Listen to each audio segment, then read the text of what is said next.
So I will simply do this and thank Trevor Loudon for joining us tonight and turn the program over to him.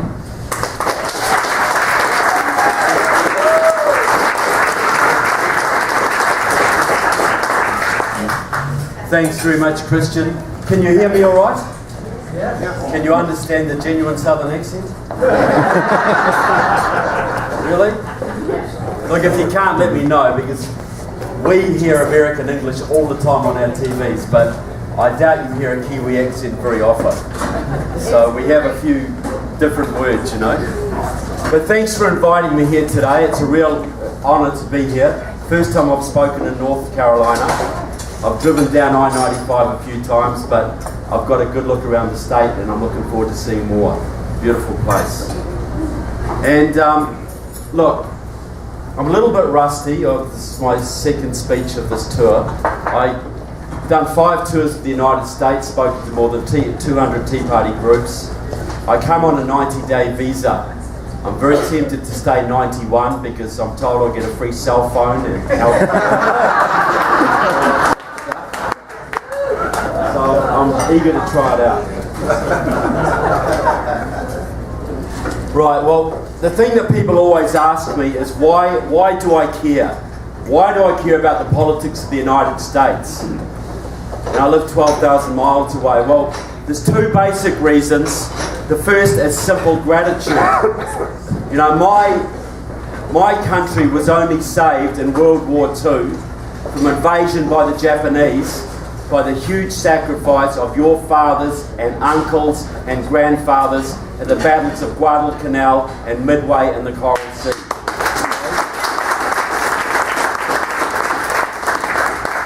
And that memory is still very strong in my country. The second reason is related, but a little more selfish. You know, people down my neck of the woods, we're a bit cocky. We think nobody's ever going to touch us. But already, the Chinese are training the Fijian military 1,500 miles to the north of our country, building big hydroelectric dams on the islands. Fiji is now a Chinese client state. Right, they're moving into Tonga, they're moving into islands right through the South Pacific. We know that if your Navy stops patrolling the South Pacific, China becomes the South Pacific becomes a Chinese lake. And they will not be as benevolent to us as you are, that's for sure. Now, all around the world, your allies are looking at you right now and are freaking out. Yeah. You know, Israel, Germany, Britain, Canada, South Korea, Japan, Taiwan, Australia, they're all freaking out because they see that your president seems to love the bad guys of the world more than he loves them. And that's causing huge amount of instability. Japan, which was never supposed to rearm after World War II, is now rearming because they cannot trust your president to protect them from North Korea and China. Israel has its back to the wall now. No friends left in the region at all, thanks to your president's meddling. And they may be forced to take desperate measures to defend themselves, and those measures could put us into World War III. Your allies, the first thing your president did when he took office was to remove the missile shield protecting Poland and Czechoslovakia. Those countries that fought so hard to get out of Moscow's grip were delivered straight back by your president. He then sold out Georgia, he's selling out Israel, he's selling out Taiwan, and he's selling out Japan. You see where things are going when your president called for help to go into Syria. All your allies lined up, right? Couldn't wait to get on board. Just really wanted to get on board. And I'm not saying they should have by any means. The Syrian adventure is just madness. But it just shows where American prestige is going. You know, Vladimir Putin, the old KGB man, who spent most of his career trying to destroy your country, is now looked as more of a statesman in the world than the leader of the free world is. Now, if you don't think that has serious implications, folks, I don't know what you think is serious. because the bad guys of the world are getting bolder and bolder. China is flexing its muscles. Russia is rearming. They're working together with Iran, with Cuba, with Nicaragua, with Venezuela, with North Korea, all against you, together with radical Islam. It's not a bunch of separate threats, folks. They are all working together, and guess who the number one enemy is? You guys, folks. Because they know if they can take you down, they can do anything they damn well want. If America goes down, folks, every Western country falls. Forget about going to Honduras or New Zealand. You know, the Australian Defence Minister was up in China for talks recently. And publicly, a retired Chinese general said to him, now is the time for Australia to choose. Do you stay under American protection or do you come under Chinese protection? If you are smart, you'll choose China because we are the growing power in the region. And all of your allies, folks, are facing similar choices right now because they look at America and they look at Obama and where he's heading and they cannot trust him. That has serious implications for all of us. You know, we've only had relative peace in this world for 60 years because of peace through security. And when that security goes, so will the peace. Mark my words. Now, I'm out promoting my latest book, my first book, Barack Obama and the Enemies Within, all about Obama and his communist ties, was more than 700 pages. And I got sick of lugging that around the country, I can tell you. It's about that thick, right? And I promised my second book, which is The Enemies Within, Communists, Socialists and Progressives in the US Congress. I promised it would be thinner. But it's not, it's even bigger. Okay? Because those bloody commies just kept on coming. Okay? And virtually every state's represented. Mel Watts, you couldn't leave him out, could you? In all fairness. So he's in there, so is Jim Clyburn from next door. So the book is basically about two things. There are two secrets to modern communism. The first secret they borrowed off the devil, because the cleverest thing the devil ever did was to convince people he doesn't exist. And what have the communists done in the last 20 years, folks? They don't exist, and if they do, they're no longer a threat, right? We all know that, don't we? And that's what we base our defence policies on, right? Of course we do. The other big secret of communism is and this is very seldom written about, if ever, it is the ability of a tiny Marxist-Leninist party to take Moscow or Havana's or Beijing's policies, and by using organisations under their control, getting those policies adopted by the local Social Democratic Party, the British Labour Party, the German Social Democratic Party, the French Socialist Party, the Canadian Liberal Party, or the US Democratic Party. So what I'm saying is that in this country, less than 20,000 card-carrying Marxists are able to dictate the policies of the Democratic Party, the laws, and write the laws that influence the lives of more than 300 million Americans. A little bit far-fetched, isn't it? Yeah. No. Well, you would have, if I'd said that 10 years ago, you would have laughed me out of the place. Maybe not so much now. But how do they do this?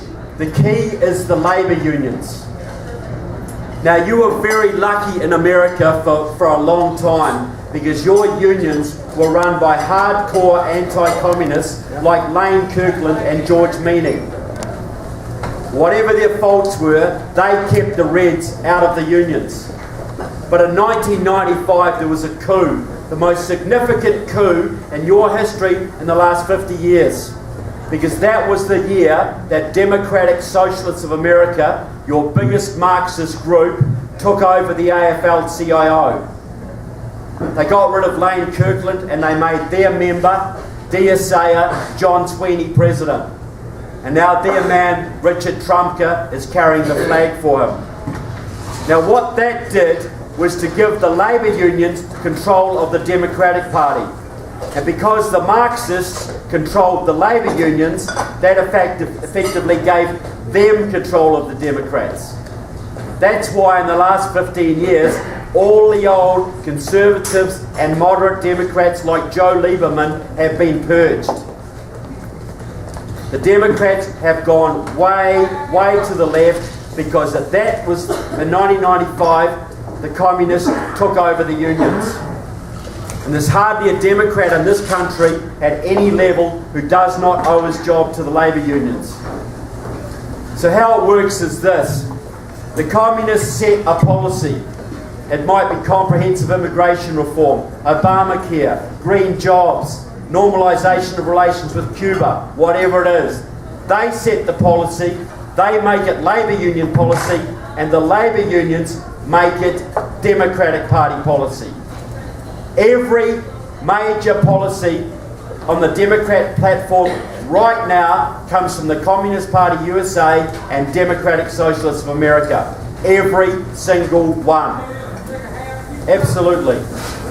Now, you know, that sounds theoretical, it's just me talking. But I want to give some examples, you know, make it a little bit more credible. And I'll start with one from my own country, New Zealand. Any ex-Navy men here at all? None? Okay. Navy woman, sorry. Okay, fair enough. My mistake. Look, some may remember back in 1984, my country banned nuclear warships from our harbours. That destroyed overnight the Australia-New Zealand-United States military alliance. ANZUS. Killed it stone cold dead, still dead today. Now look, my country, pro-American, loves America. We all remember how we were saved by your country in World War II. So how come 25 years after that, or whatever, my math ain't too good, how come we could so willingly turn our backs on America and basically kick you out of our harbours?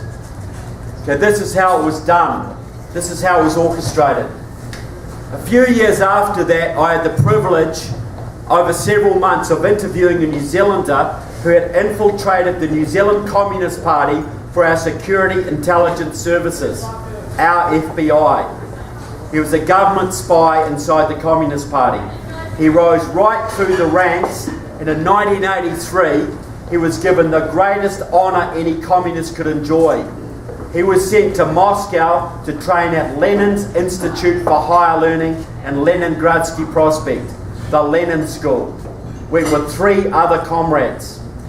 Spent 3.5 months there. Now at this school, this wasn't a small place, folks. There were 6,500 students at any one time. Some of them on 7-year courses, some of them with 1-to-1 tutelage. This was a training academy of the future world communist leadership. When Nelson Mandela was inaugurated, when he became president of South Africa, my friend recognised 3 people from the institute standing behind Mandela. Mandela, who himself was a member of the Central Committee of the South African Communist Party.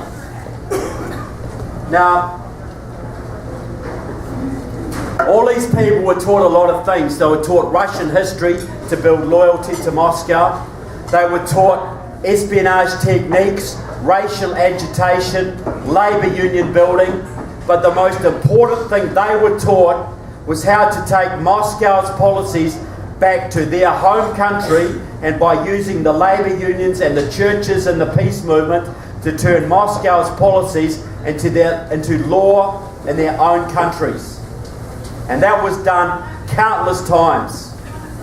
This was Moscow's main method of influencing foreign countries. They did it all the time. So this was a time of the massive anti-nuclear marches through Europe. Hundreds of thousands of people marching through Rome and Berlin and Paris with big ban the bomb banners, get America out of Europe, disband NATO every weekend for months. And there was a real fear in some circles that NATO, the North Atlantic Treaty Organization, which you guys are the linchpin of, might disband. And of course the Soviets were funding and directing all of this because they wanted to destroy NATO. And I'll tell you straight, your military and your military alliances in 1983, as in 2014, are Moscow's #1 target. Because they knew then, and they know now, if they could disband them and take them out, they could take you out.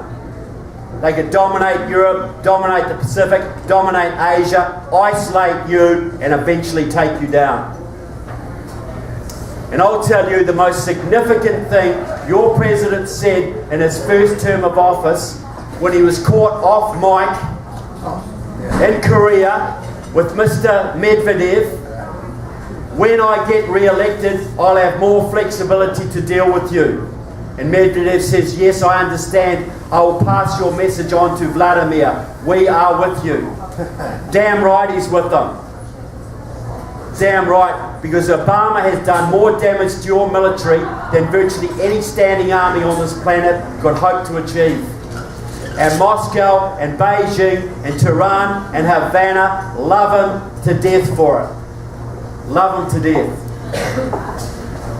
Okay, so this was going on in Europe. And the Soviets were thinking, okay, we want to disband NATO, but how about the chess players are subtle? How about we take away another country out of the Western Alliance, outside of Europe, and use the propaganda value of that to help destroy NATO? So they picked on New Zealand, because we were small, socially progressive, punch above our weight on the world stage, human rights record, and we really think we're important. They could play to our egos. Now they knew that to get us out of ANZUS, they couldn't play the anti-American card like they would in Latin America, because New Zealanders love America too much. They would have to do something different. They'd have to sell it differently. And when I say sell, I mean sell, folks. If you think American corporations are good at marketing, they got nothing on the Russians. When they target a country, they have a whole raft of experts to draw on. Psychologists, sociologists, historians, religious experts. They know South Carolina and the racial, political and religious makeup of your state better than you do. They know what will play here. They know what will play in Nebraska, and New Hampshire, and Florida. They know it all, folks. So they brought in all their experts and they thought, how are we going to sell this to New Zealand? Can't do the anti-American thing, they knew that. But they thought, New Zealand's small, ego thing, little man syndrome. We're going to play this as a patriotic New Zealand thing. So they come up with a bunch of slogans. New Zealanders standing against a nuclear arms race. Kiwi standing up for peace. New Zealanders striking an independent foreign policy course. Worked out the slogans. These 4 delegates went back to New Zealand, held secret meetings with the Labour Party, secret meetings with the peace movement which they controlled, with the labour unions which they also controlled, and also infiltrated the Labour Party, mounted a public campaign, and in 6 months legislation was put in front of our Parliament, it was signed off, and nuclear warships were banned from our harbours. And at that point, ANZUS was dead. The Soviets could not believe how quickly it went. They couldn't believe it. And I'll tell you today, if you talk to a New Zealander, most of them, you say, what about that anti-nuclear thing back in 1984? What do you reckon about that? I say to you, they will puff out their chest with pride, say, yeah, we did it. We stood up for peace. We charted an independent course. They'll be so proud of it. And not one New Zealander, hardly in 4 million people, has any idea that those policies they're so proud of came from Lenin's Institute and were designed by the KGB. A whole country was suckered.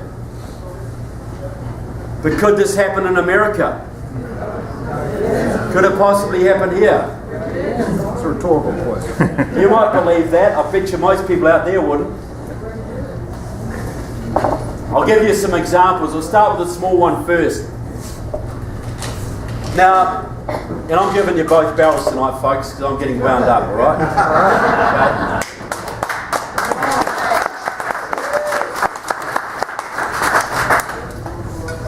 Okay. Any Vietnam veterans in the room? Thank you. This might make you a little bit angry, this one. Now, last year, the communist ambassador from communist premier of Vietnam came to Washington and had a talk with Obama. And during that little visit, Obama made an interesting statement.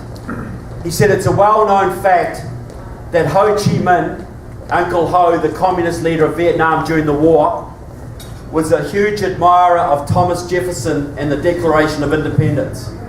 We all know that, right? Okay. Well, there's a little element of truth to that. But the fact that Obama even knew this story, and the fact that he was raised at the knee of a communist propagandist, Frank Marshall Davis, tells me where Obama's coming from.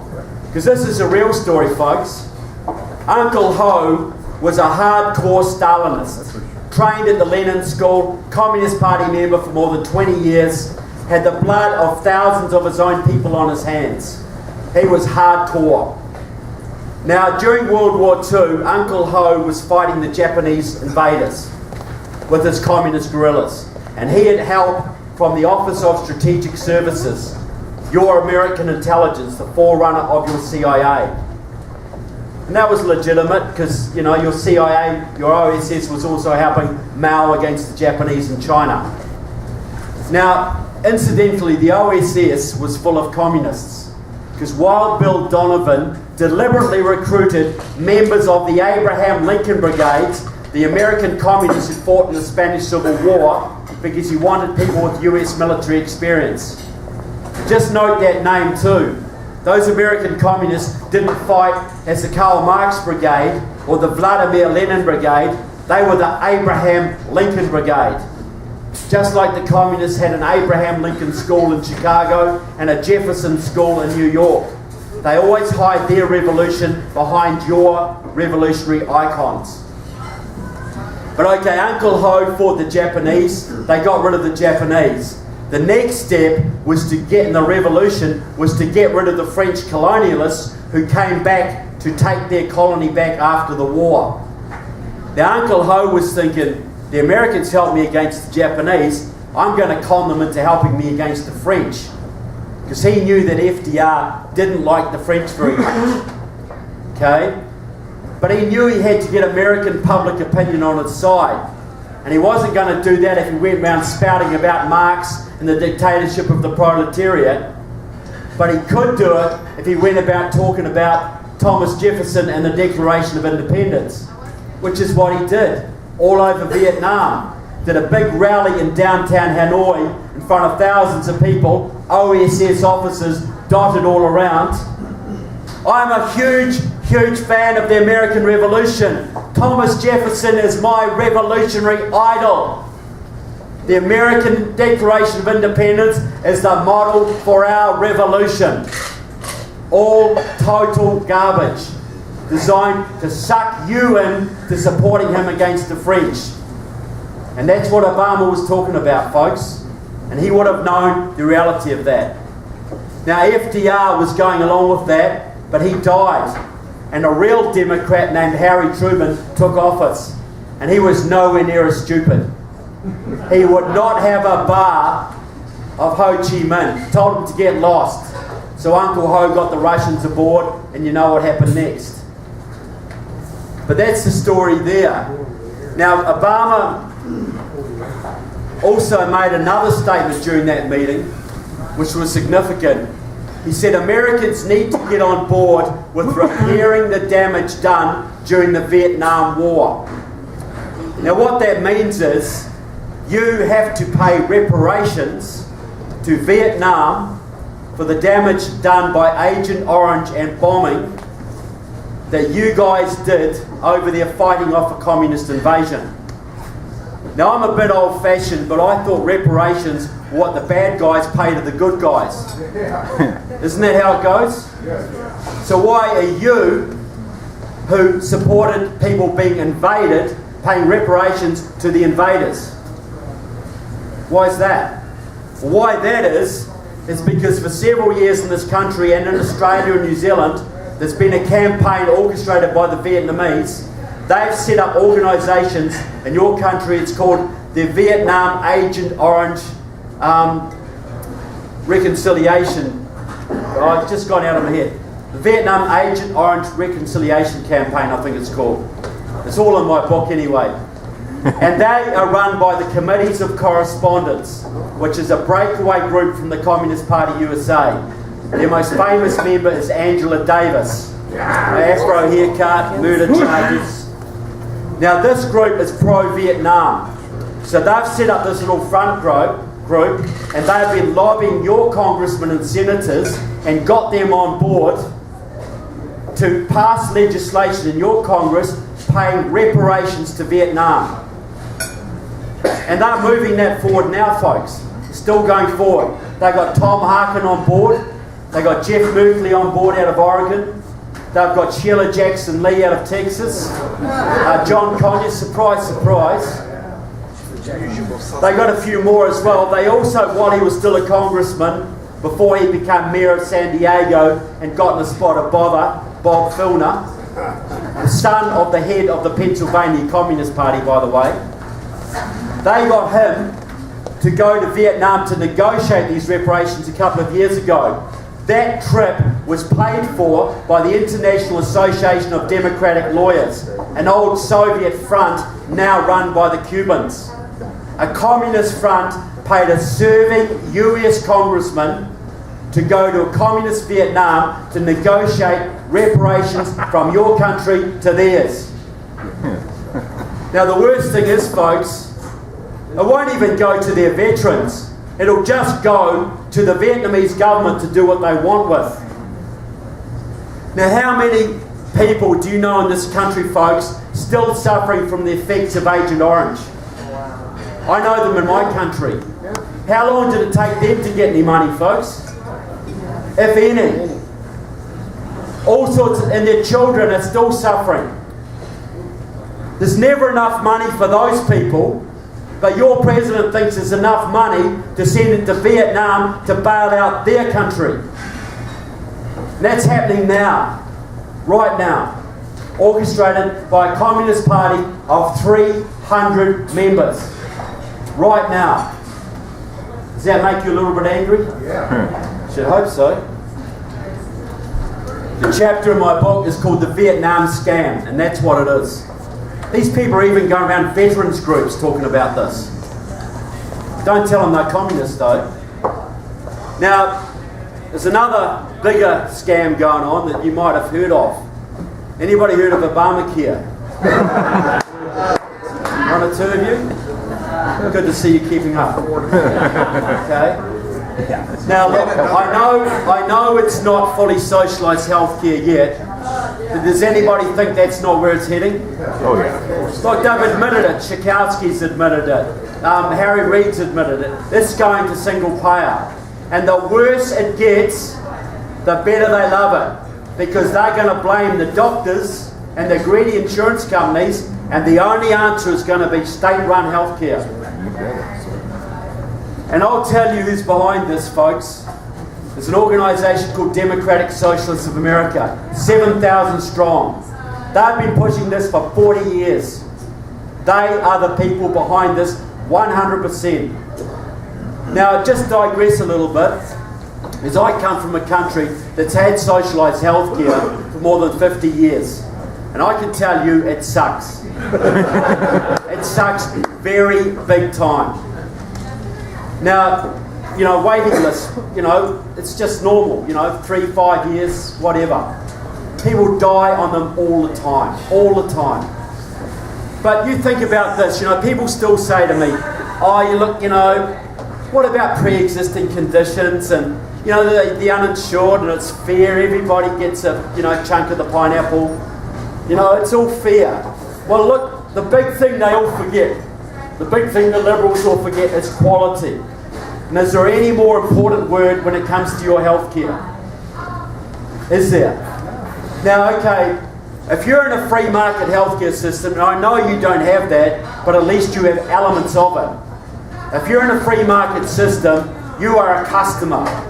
And your doctor sees you as a customer, and he wants to keep you alive because that pays for his holidays. Right? You people in business, how do you treat your customers? Like gold, right?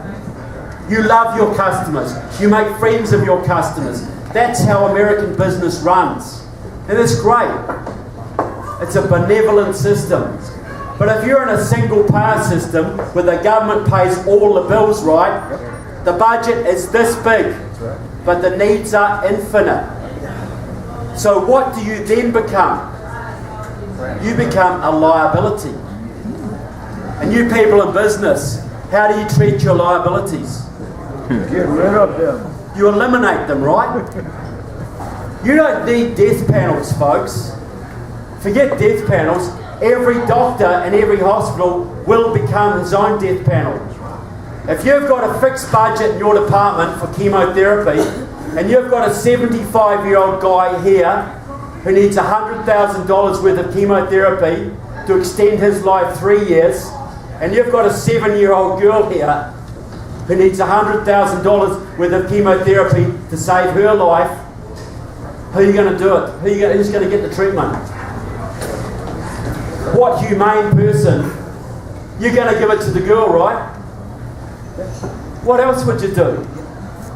Because you have a fixed budget. You have to triage. You have to ration. How can it work any other way? In my country, we don't call it rationing. We just know if you're old and not paying taxes and are a useless eater, you don't get the same level of treatment as someone who's young and paying taxes. We just know that. We just accept that as normal, as they do right throughout Europe. That's how it is. If the government was running McDonald's, there'd be 2 choices of burgers available every second Tuesday. That's how it is, folks. It cannot work any other way. So you tell these Liberals, when they're 75 years old and enjoying their retirement and playing with their grandchildren, and they get prostate cancer or whatever, and they go to get their $100,000 worth of treatment, see how they get on. Because they won't get it, I'll tell you. Unless they've got a backroom deal going or you pay a bribe or something. And that's how American medicine will have to be run. There will always be 2 tiers. The rich will always get treatment, but the rich will be the corrupt. Now, basically, Democratic Socialists of America gave you Obamacare. They worked through a whole bunch of organisations, through the unions, to push this for 40 years. Now, the real key man behind this, the father of single payer, is a man called Quentin Young.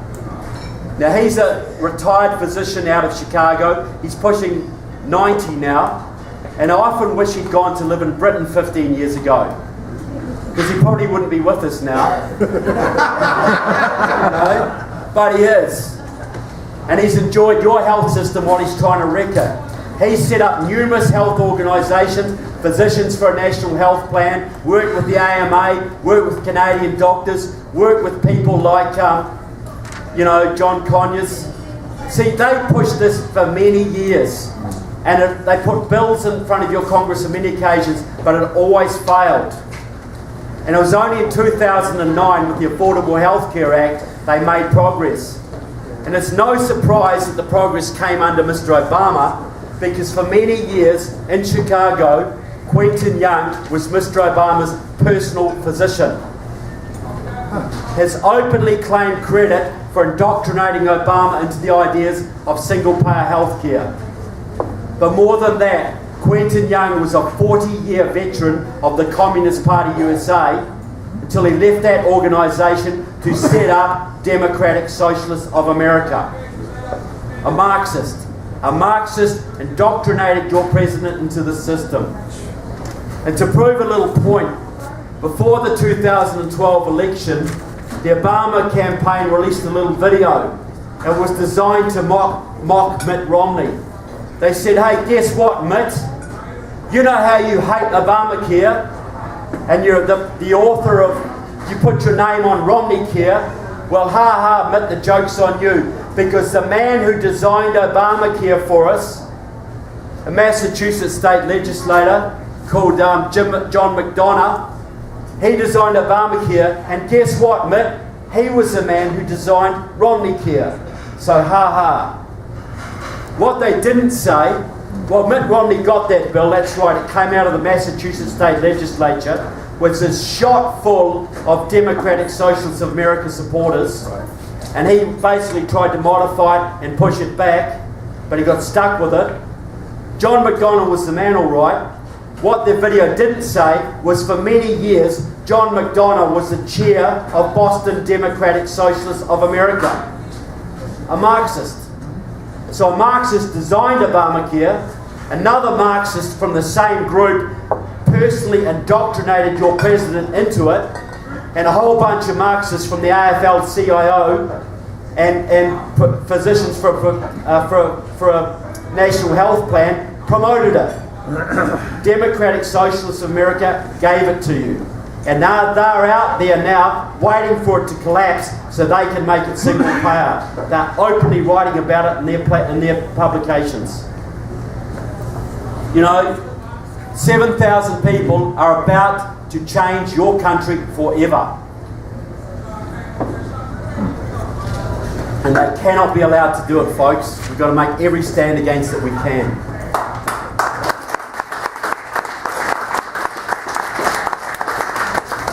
Now, the other big burning issue of the day, comprehensive immigration reform. Okay? Now, we are told by certain people in the GOP, like Mr. Lindsey Graham from next door, who I hope you will put all your resources into getting rid of. You got it. Help your neighbours on that one. And John McCain and certain Marco Rubio, etc., have tried to tell you this will be good for the Republican Party, right? Because all those illegal immigrants, if you give them voting rights, they're all going to start becoming staunch Republicans, right?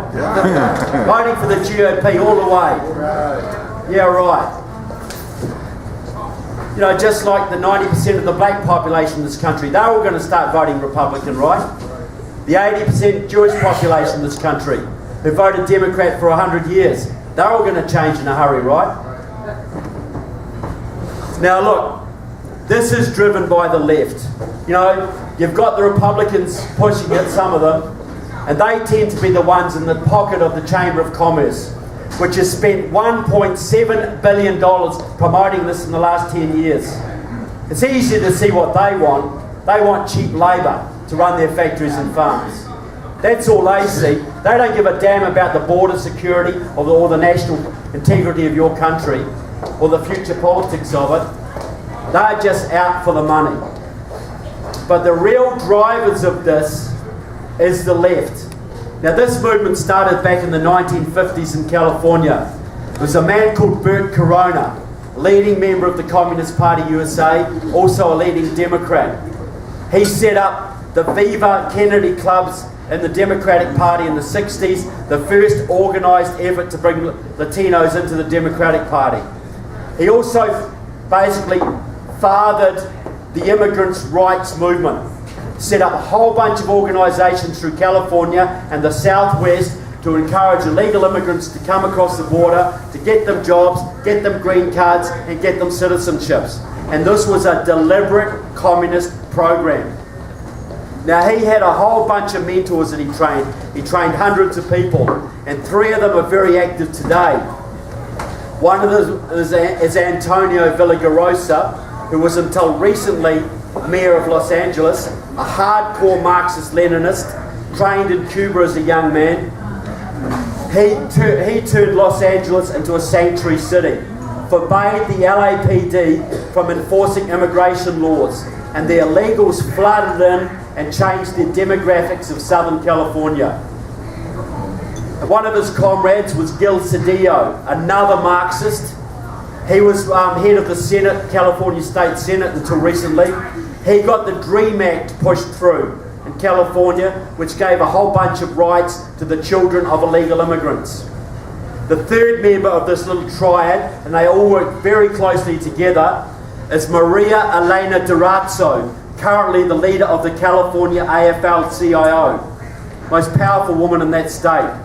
She, another Marxist, she is behind the massive Latino voter registration drives and get out the vote efforts that have totally changed the politics of California. California, which was once a reddish, purplish state, is now solidly blue. All done through Latino voter registration, illegal immigration, and get out the vote. All a Marxist program. And what is the goal? The goal is the Electoral College votes of California, your most populous state, all firmly in the hands of the Democratic Party now, totally locked up. Very important in any presidential election. Now you go to Arizona, a man out of Arizona called Lorenzo Torres died at the beginning of last year. I would say the most successful politician to come out of that state in 50 years, and I bet you've never heard of him. He was the head of the Communist Party USA's Latino Commission. His job was to set up immigrants' rights networks throughout the Southwest, from Texas to Colorado, to lobby and agitate against any attempt to crack down on illegal immigration.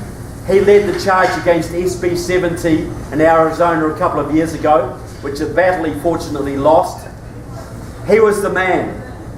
He also set up a movement in Arizona which gave you 3 Communist Party affiliated congressmen in your House of Representatives. Raul Grijalva, Ed Pastor, and the freshman Kirsten Sinema. All Communist Party supporters, all elected out of one of the reddest states in the Union.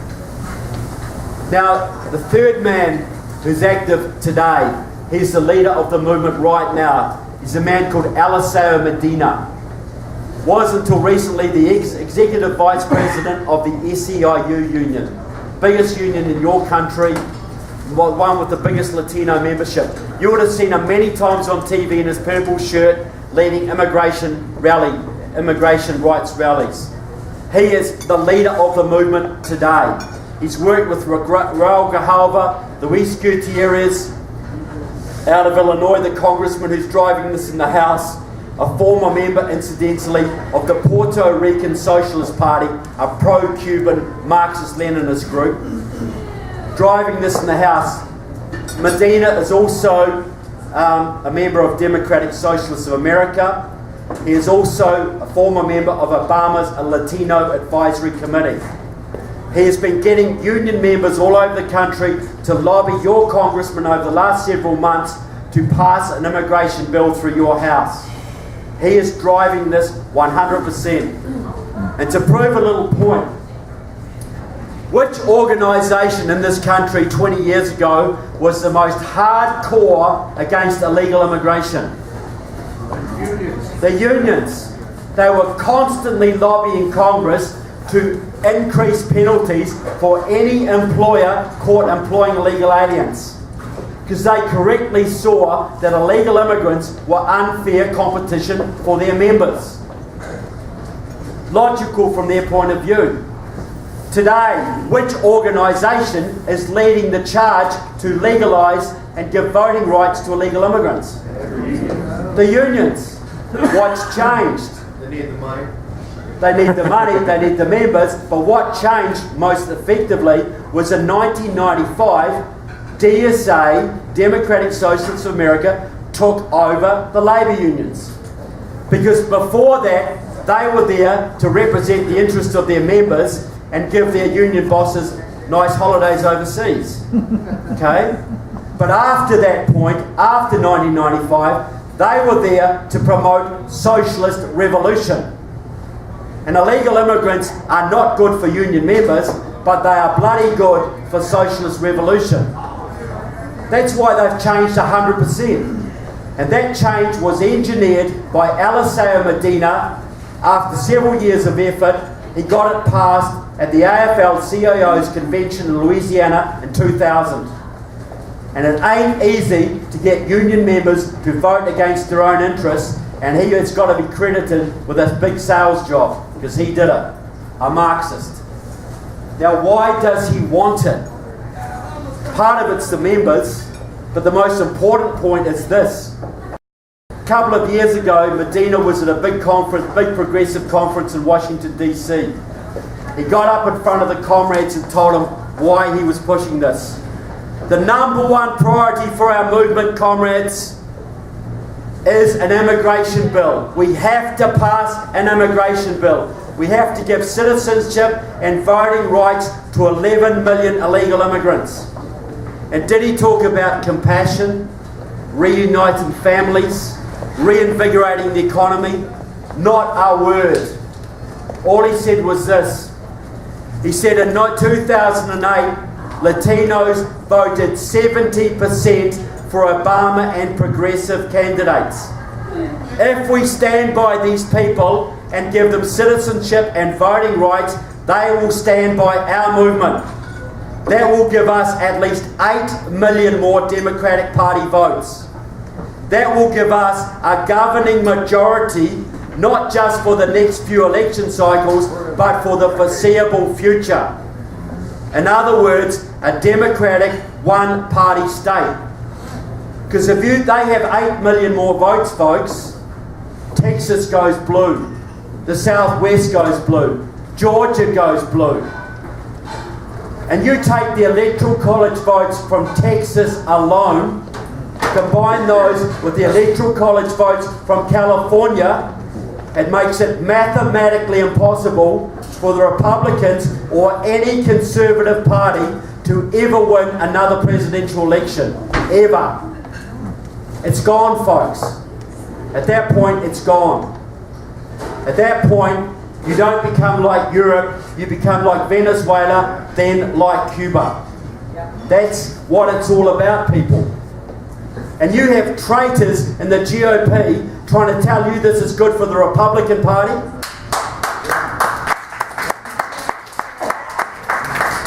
Look, I understand, folks, there's a lot of libertarians who want to open our borders and let everybody in. And I can understand in normal times, I sympathise with that. But these are not normal times, folks. If this happens, the Democrats rule this country forever, and they aren't ever going to give it up. Ever. This is one-party state if this happens, and this is what it's designed to do. Why are the Marxists pushing it, folks? For democracy and freedom? Because it's their road to totalitarian rule. And those immigrants are just meat in the sandwich. They don't give a damn about them. They're using them. Now, so this is where it's heading, folks. Now, the other thing in my book is really about... Now look, is there anybody here who's ever applied for a non-military federal government job who's willing to admit it? Okay, I understand. Look, if you apply for a federal government job in this country, you need a security clearance. The FBI goes through your underwear drawers. Okay? Your childhood friends, your associates, any dodgy uncles you might have had, overseas trips, political affiliations, radical affiliations. At least they were up till recently anyway. And that's fair enough, you know. You might be in a position of trust one day. You might be guarding a nuclear facility. You might have valuable information in your control or the ability to influence public policy. But what happens, people, if you're a bit of an old radical, or even a new radical, and you put on a suit and tie, and you stand for Congress, and your union buddies to back you, and you get in, and you get put on the Armed Services Committee, or the Intelligence Committee, or the Homeland Security Committee, how much clearance do you need for that? Nothing. Zero. Because the people are supposed to vet the candidates, right? And the media is supposed to help them do it, right? How's that one working out for you? Look, if you were a foreign intelligence officer from North Korea or China or Iran or Venezuela or Cuba, and you had a whole bunch of union mates in this country and communists who had the ability to get one of their sympathisers elected to Congress, would you be doing your job if you didn't take advantage of that? If you knew there'd be no security check on that man, and that he would have access to all sorts of government documents and could prowl around every government archive there is and have the ability to influence policy in the direction you wanted, would you take advantage of that? Damn right you would. And they are. I will tell you straight, I would say there's at least 100 members of your House and 20 members of your Senate who couldn't pass a basic security clearance to clean the toilets at any military base in your country. And neither could your president. You know, John Conyers, 50-year association with the Communist Party, went to DSA conferences last year and he's serving on the Judiciary Committee. Chairman of it, I believe. Judy Chu, some of them are obvious, like Barbara Lee. Huge association with the communist movement. Been to Cuba more than 6 times. Mel, what's the name here? Closely associated with Democratic Socialists of America. Patty Murray out of Washington State, long time association with the Washington Communist Party. Raul Grijalva used to write for the Communist Party publication. Danny Davis, Jan Schakowsky, Jerry Nadler, all card-carrying members of Democratic Socialists of America. Rosa DeLauro out of Connecticut, big-time friend of Nancy Pelosi, who was also a long-time communist associate, is best friends with the head of the Connecticut Communist Party, the woman entrusted by the Communist Party with liaising with the Democrats, the daughter-in-law of a Soviet spy, no less. Judy Chu, wonderful Chinese lady out of California. Looks like butter wouldn't melt in her mouth. You folks remember the Greensboro massacre? So 79 in North Carolina here, not far away. 5 members of the Communist Workers' Party were shot down, machine gunned in the streets by members of the KKK. Yeah, okay. But they were radicals. They provoked the KKK. I'm not excusing the KKK. Judy Chu used to be one of their people. Communist Workers' Party. Now in California, going to China all the time, building bridges between China and America. When she's over there, she calls herself a true daughter of China. The Chinese press describe her as their representative in America.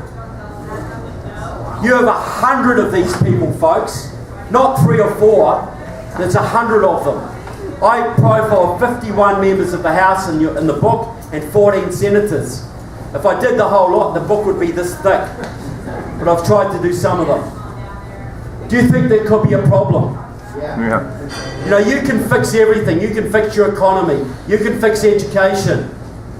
You can fix everything. But if you have 100 members of your House and 20 members of your Senate who are basically working for the other side, where are you going to go? Now, I don't want to depress you folks with any of that, or bring you down in any way. Okay? Well, you're the Tea Party people, folks. You're here to know the truth. You're the people who can accept the truth. You think many audiences could handle what I've just said? Well, they wouldn't believe me. Even if they did, they'd just walk out. But okay, now look. If I thought there was no hope for America, I'd be back in my beautiful New Zealand right now, building bunkers and stocking up on baked beans. Okay? That's what, I'm not mocking prepping, believe me, at all. You should all be doing that. We don't know what's around the corner. But look, this is the way I look at it. In 2008, the left thought they had a slam dunk. They had the House, they had their Senate, and they had their man in the White House. And their agenda was already written out, and they were going to steamroll Middle America out of existence once and for all. They were popping the vodka corks, folks. They thought they had it in the bag. They were so bloody arrogant. But in 2009 and 2010, something miraculous happened. Guess what that was? You guys. Because you guys came out of nowhere. You came out of left field, or should I say right field. And you took them by surprise. You took me by surprise. Where were you all these years? You know, most of you are working for a living. Most of you didn't give a damn about politics. But you got involved because you had to. Because you saw the writing on the wall. You guys, you imagine, look, I've talked to Tea Party, I've talked to over 200 Tea Party audiences. And I always get the same message. It's tough going. It's a thankless task. The Republicans lie to us. People ridicule us. Are we making a difference? Damn straight. Look, had you not done what you did in 2009, where would this country be now? You blogged and you marched and you emailed and you agitated and you rallied, and you, not the GOP, took back the House in 2010.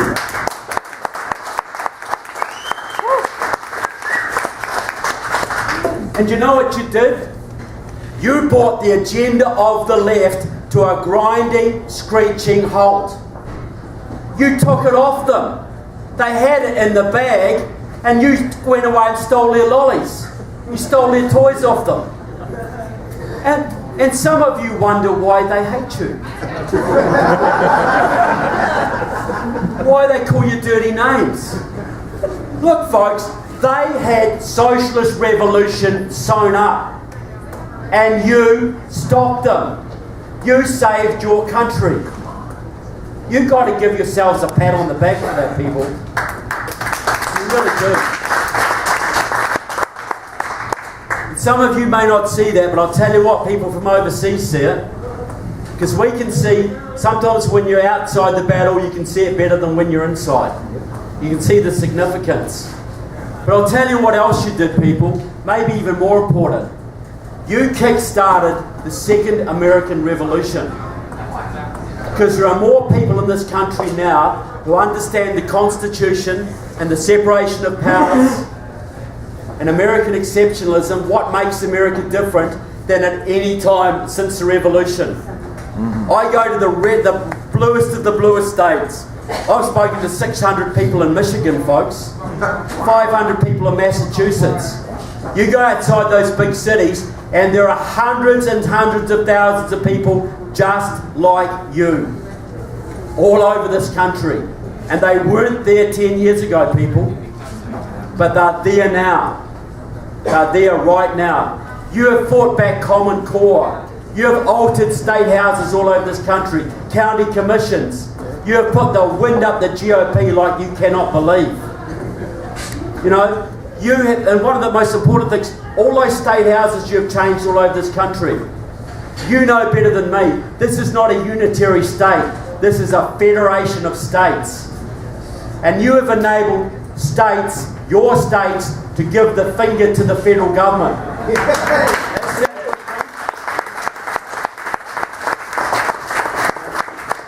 You have slowed down the agenda of the left so much. I was at a progressive conference late last year in Washington, D.C., Institute for Policy Studies. I write about it a lot in my book.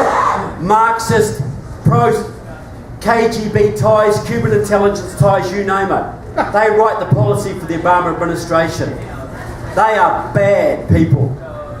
You know, I went to that conference, their 50th year anniversary, put on my little badge, paid $75 and I mingled with the Marxists. Me and Cliff Kincaid. All day, you know, oh, I know him, yeah. It's good to put names to the faces, you know. And I went there because I wanted to see what they were talking about, what their plans were. And I got bored, folks, Because all they talked about all day was bloody well you. Tea Party this, Tea Party that. The Tea Party took that office. They took this office. They stopped us doing that. They stymied this. All day, Tea Party, Tea Party, Tea Party. All day. Sometimes, folks, I don't think the Tea Party knows its own strength. You're sort of like babies with huge muscles, you know? Because you have made a huge difference. And America's fate depends on you. Because you look, who else is going to save this country?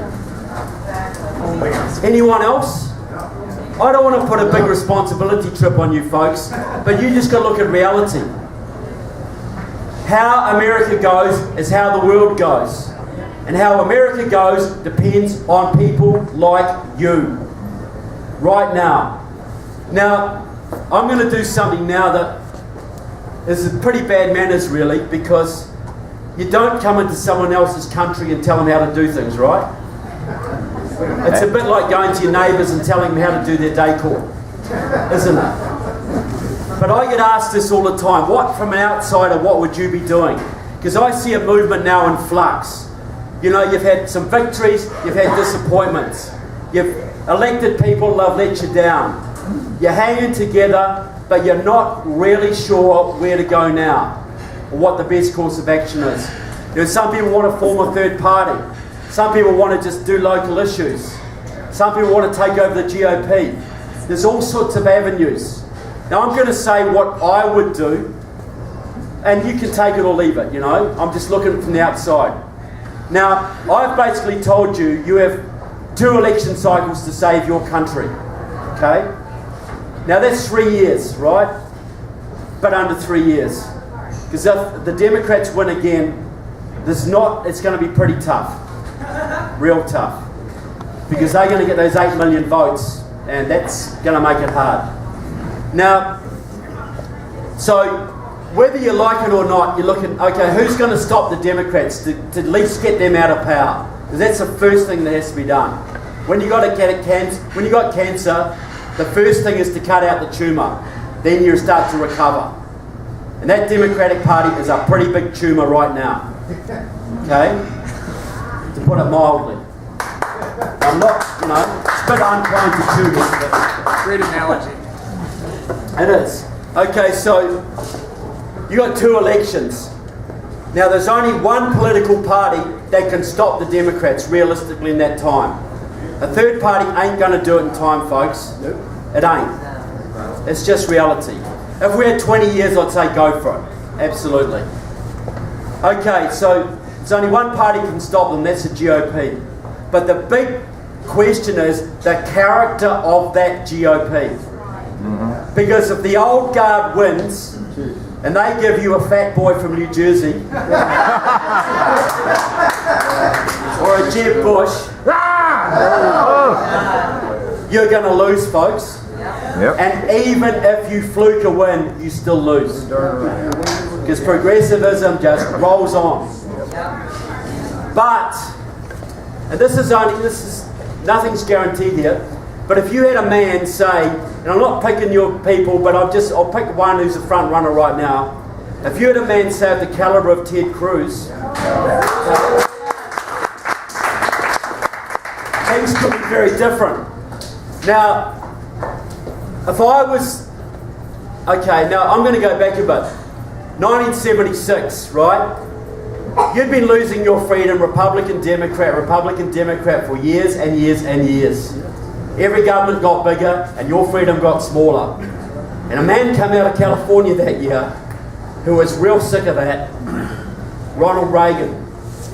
And he stood for something different. He stood for a lot of the things you stand for. The American Constitution, revitalizing your economy, standing up to the Soviets, America being a leader. And the people rallied to him in the hundreds of thousands. They loved his message. It was a breath of fresh air. And they pushed him forward to get the Republican nomination in 1976. And guess what the Republican old guard did, folks? They hated him. Hated him all the way. Fought him every step. Every step. And they managed to get Gerald Ford the nomination that year, just beat Reagan, and Gerald Ford went up against Jimmy Carter, and Carter won. And how did those Carter years work out for you folks? You know, gas queues round the corner, interest rates up to here, Iran, Panama, all those good things. Great years, weren't they? But the really important thing is this. In 1980, the grassroots did not give up.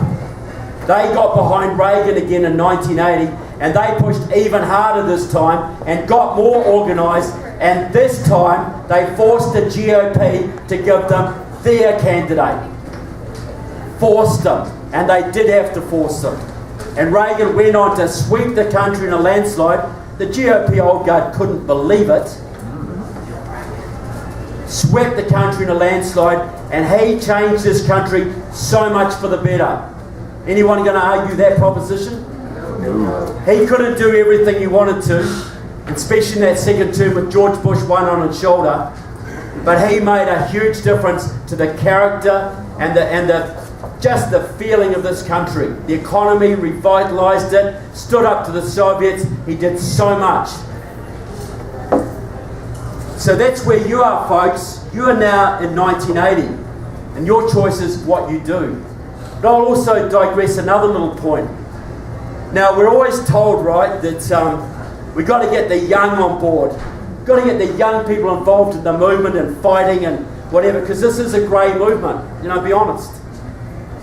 And to do that, the Republicans will tell you you need a cool, hip candidate with liberal values and a nice haircut. Right? Look, I go around the country, airports all the time. I often wear my Ronald Reagan badge. I've had 16-year-old girls with crazy goth haircuts come up to me and say, "Wasn't he great?" You know? Wasn't he great? How do you think I get on with the Gerald Ford badge? Not quite so good. The young people love idealists. They love people who make a stand. They love people who stand for something and will fight. You look at Ron Paul.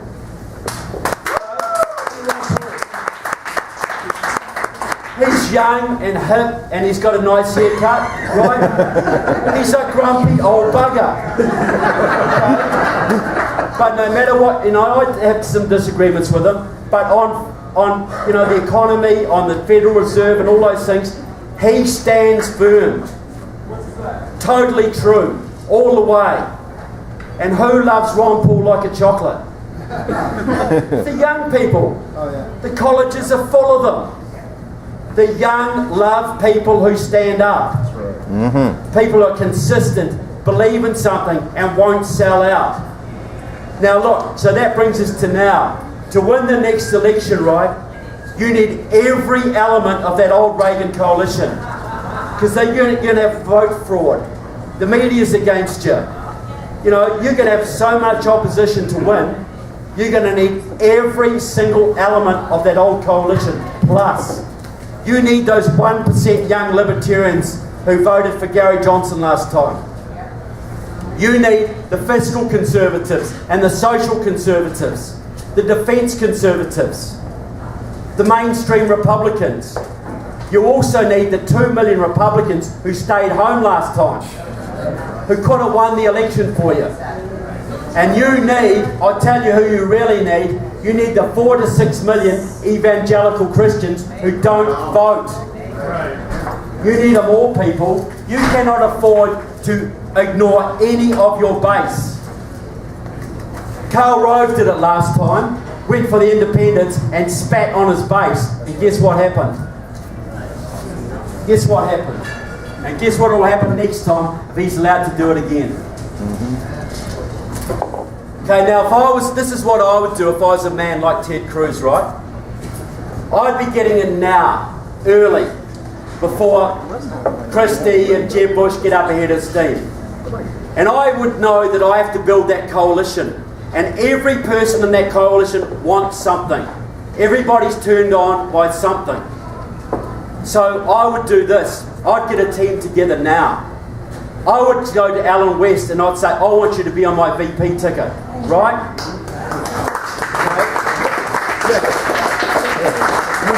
Then I would go to Rand Paul and I'd say, I want you libertarians on board. I want to make you Secretary of the Treasury and you can do what you damn well want. And I'd go to Sarah Palin and I'd say, I want you to be Secretary of Energy. And you can drill, baby, drill. And I'd go to John Bolton and I'd say, I want you to be Secretary of State. And you know who I'd go to be ambassador to the United Nations? No one.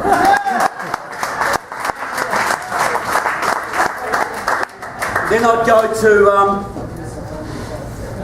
go to, say, Dr. Ben Carson, Secretary of Health and Human Services. Then I'd go to Mark Levin, Attorney General. You can think of them all, folks. You can put a dream team together. And for those conservative Christians who so value the education of their children, I'd go to them and say, you vote for me this time, Dr. David Barton will be Secretary of Education. Common Core is gone. Nationwide. Would you get enthused about a team like that, people? Would you get out of bed every morning and campaign your little butts off? Get your friends involved? Would that rally the base? It would get everybody, folks. And do you think it's possible? It is possible, folks, because you have got the greatest base of constitutional conservatives and libertarians this country has ever seen. And you've got those proven leaders out there who know what needs to be done to turn this country around. You've got the base, you've got the leaders.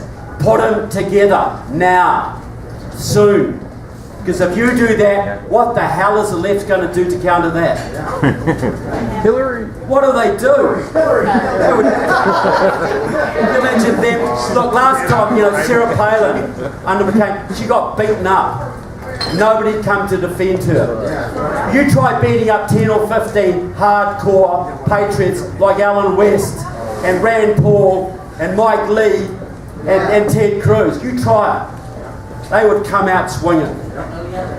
So that's what I would be doing. You've got to get into that GOP and take it back. It's already half completed. You don't have to get them all, folks. If you got 6 more Rand Pauls and Mike Lees into the Senate next time, 6 more, that's all it takes. Another 20 or so good conservatives into the House, you would flip the whole thing. And the rhinos would be in a minority, and they would just follow along like good little sheep. That's what they would do. Just like they did under Reagan. They'd still be scheming, folks, but your people would be running things. And you just keep going doing that and get rid of them one by one. Okay? Because you can do it. They don't own the GOP, you own it. You're more in tune with the Constitution and the platform of the GOP than any rhino is. So what the hell are they running it for? You've appointed some directors to run your company. They've run it into the ground, and you're going in to put some new directors in. That's all it is. The cheek of them to think they own it, Now, so you go. What I'm saying, folks, is you've got 3 years. I'm asking for 3 years because 3 years is going to decide the fate of not just your country, but the Western world. Now, if you've got a choice. You can play more golf or hunt more ducks, or you can get stuck in and do 3 more years. Because you've all done 5 years, and I know how burnt out you are and how hard it is. I've got no illusions about what you've gone through, right? But I'm asking for 3 more years, because if you give it 3 more years, the very least you will get is the ability to look your children in the eye and say, I did everything I could.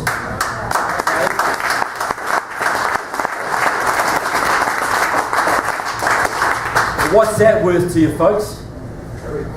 Everything.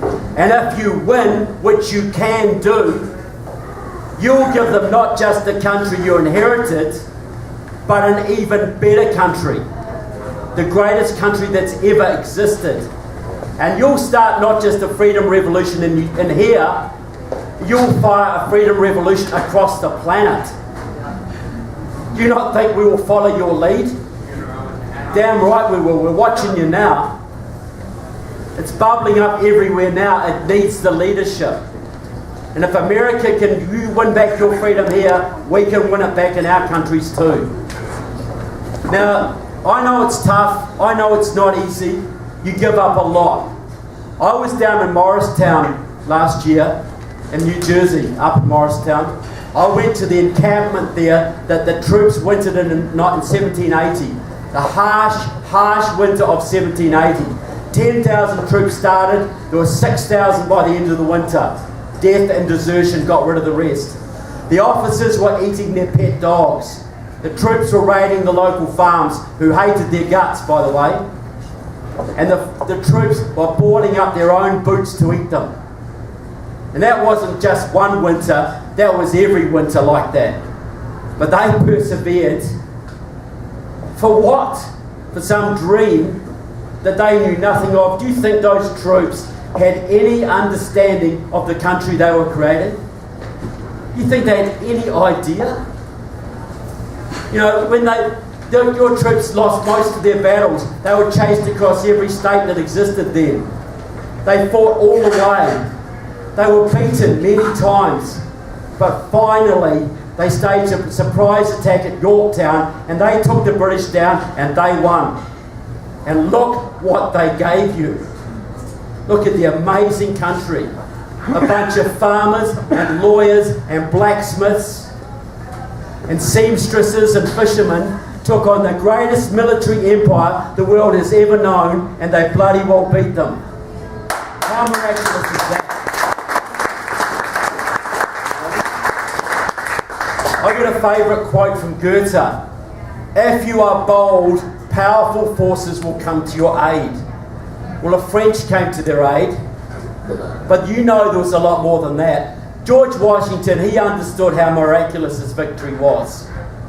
He knew that. And do you think if you are bold, powerful forces will not come to your aid?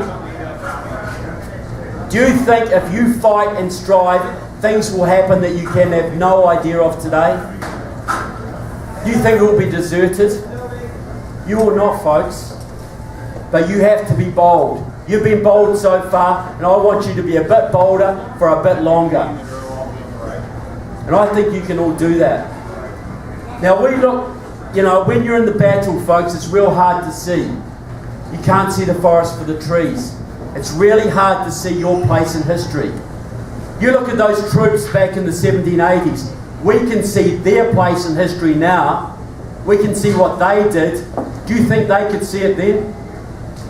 They just worried about eating and surviving and dodging bullets. But they had a vision and they had leadership. But they didn't know their place in history. But if you want to see your place in history, folks, you go forward 200 years. Think about that. Some young kid in a high school in this town will get up in front of a civics class and say, guess what, guys? You know how we've studied history and we studied the 2 American revolutions?